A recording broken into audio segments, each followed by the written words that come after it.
Hello students. We're now going to use the information that we've learned or revised in the last video to help us find turning points and points of horizontal inflection given the equation of a graph. So let's just quickly revise what we mean by turning points, points of horizontal inflection, which are also called in general, those are all called stationary points. So if you look at this graph just here, there's a turning point just there. The graph is increasing and then it's decreasing. So at that point, it's turning from positive, the gradient's turning from positive to negative, which means that the derivative is changing from positive to negative. So that's a turning point called a maximum. Notice the gradient at that point, or the derivative at that point is 0. There's another turning point down there called a minimum. That's the lowest value for this particular part of the graph. So once again, the gradient or the derivative at that point is equal to 0. And there's a third type of stationary point called a point of horizontal reflection. So looking at this graph here I've got a graph that's basically climbing steeply. It's still going up, but it's going up slower and slower and slower. And for that instant, the actual growth is 0, so the gradient is 0. And then it starts to increase, and it increases faster and faster and faster, etc. And that's called a point of horizontal inflection.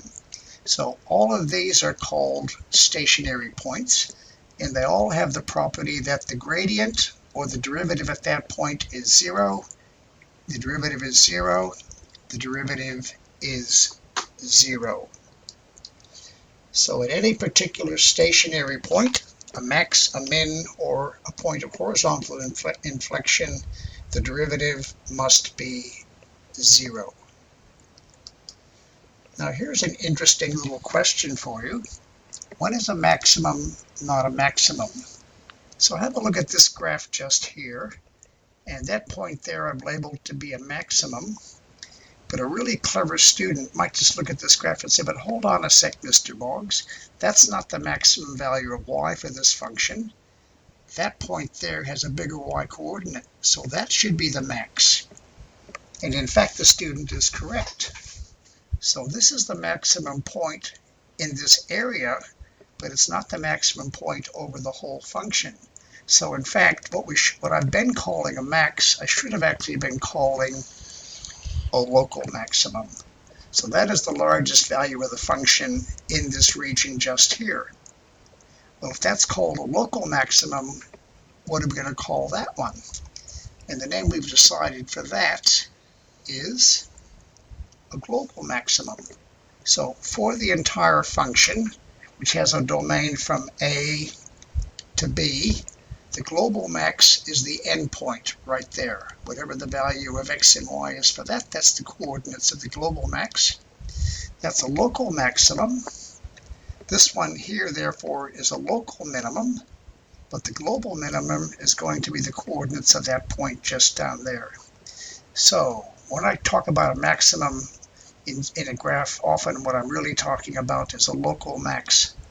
And I'm talking about a minimum, I'm talking about a local minimum. Later on, we'll also have to calculate the global max and global min, but for the moment, we're not too interested in that.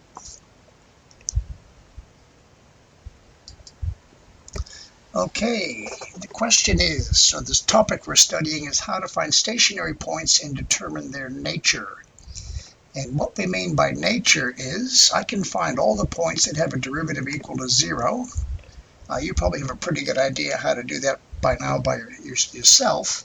But once I found out that a certain point has a derivative of 0, I don't know if it's a maximum value, a local max I should say, a local minimum, or a point of horizontal reflection. So by the nature, it's which one of those three is it? So here's the process for finding stationary points. Find the derivative. Set it equal to 0 and solve for x. So let's say we find out that x equals -1. What we don't know now is that point a local maximum, a local minimum, or a point of horizontal inflection. So that's what That's what we mean by determine the nature of each stationary point. And it turns out there's two ways to do this. The first derivative test or the second derivative test. We'll show you both of those. So that's got a red circle around it because that's basically the new topic for this particular video.